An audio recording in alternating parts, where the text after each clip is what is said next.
Okay guys, so I am 5'6". I just want to use myself for scale to show you how large this plant is. It's on the top of my head and it just keeps going and going and going.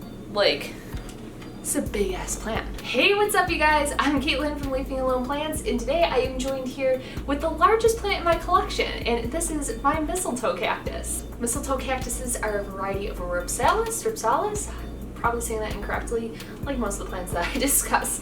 But either way, despite being a cactus, these plants are natively grown in rainforests, and they're going to have a little bit of a care requirement difference compared to your normal cactus. So if you have one of these plants, or if you are looking to acquire one of these plants in the future, then keep on watching and I will tell you how to keep this guy happy and healthy and super, super, super long.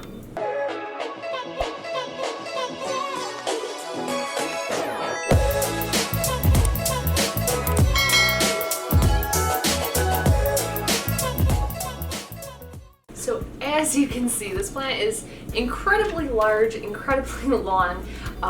He is a very, very fast grower, which is just something that I absolutely love in plants. Now, believe it or not, I actually got this plant on sale for $10. A nursery is going out of business, and they had a ton of these guys there, and they were just looking to get rid of them. I'm a little upset that I didn't grab like every single one there at the moment, but I do have this guy, and I am just absolutely in love with him. Now, these plants can be epiphytic, which basically just means that in nature they're not always found growing in a soil medium. What's really common to happen with these plants is they'll dry out sometimes in places, and it'll cause them to crack off and kind of break off at a node, and when that happens, they'll kind of just drop wherever they drop and just root up from there and start growing another plant.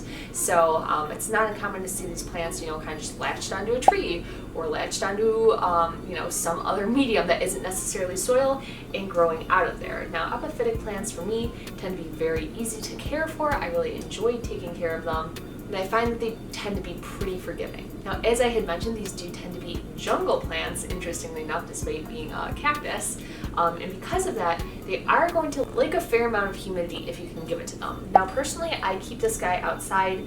He has gotten a little bit of crispy ends, but nothing too crazy, pretty manageable. So if you can give him more of that humidity, he will enjoy it, but doesn't seem to be 100% necessary in my case so far. As for watering, you're not going to want to keep his soil soaking wet. As I had said, being epiphytic, typically, they're not going to be sitting in a super soggy soil medium. Typically, that water is kind of just going to trickle down and give them some moisture and then, continue on its path throughout the forest. Now, for me personally, I go in and just water when his soil is dry. But again, I do keep him outside on my patio, so that does happen a little more frequently for me than it may happen for you if you are keeping this plant indoors. As for light requirements, these guys are actually going to like a shadier spot. Again, this is just going back to the fact that they are typically found in forests. They're going to be lower towards the middle of the canopy to the floor, so they're going to be getting that dappled light. They're not going to like something that's super direct, super bright. On my patio, I have him pushed back under shade, and that seems to, be doing really well for him so far. So if you have a spot that's a little bit on the shadier side, don't be scared to put him here just because you hear the term mistletoe cactus. He will absolutely do just fine. Now, as for propagation, this is literally one of the easiest plants in the world to propagate. As I had mentioned, similar to something like a prickly pear, or I can't think of anything else off the top of my head. I mean, most epiphytic plants, these will propagate themselves in nature basically just by pieces falling off and falling on other things and rooting up. But if you can see here, I'll try to bring this a little closer to the camera. You might see these little kinks in this stem right here, and on those little kinks, those are all actually nodes. So if you want to make a cutting, you can cut it right there and it will root up right from that node. It's super easy, no problem. This plant was pretty bare on the top when I got him. He's still not as full as I would like, but he's getting there. So what I have been doing is just taking the super long stems, cutting them at the node and just popping them in the top, and as you can see, they have been growing out of there. So if you either want to share this plant with friends or, like me, kind of just fill in the top, then this is a great way to go about it. Don't believe I have any sections on here like this right now, but what you will notice sometimes with these plants is you'll have a green section on the top, and then kind of in the middle you might get a brown section, just something happens where it dries out too much, or I don't know, it just happens, and then you'll have another green section below that. Completely normal, completely fine for the plant.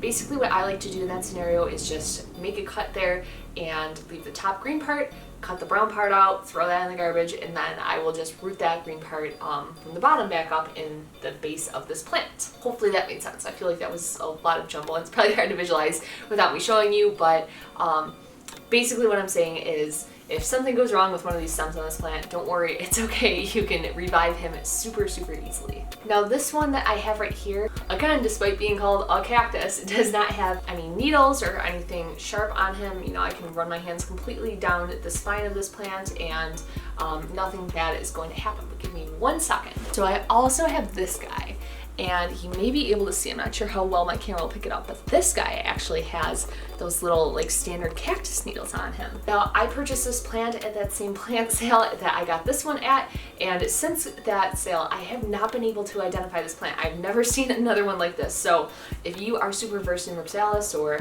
Mistletoe cactuses, please comment down below and let me know if you know what this variety is, because I have not been able to figure it out yet. Clearly not a standard mistletoe cactus, because like I said, they typically don't have those needles on them. That is all I have for today's video, but if you have other questions that I did not address that you were hoping that I would, please drop them in the comments down below and I will do my absolute best to get back to you in a timely manner with some answers.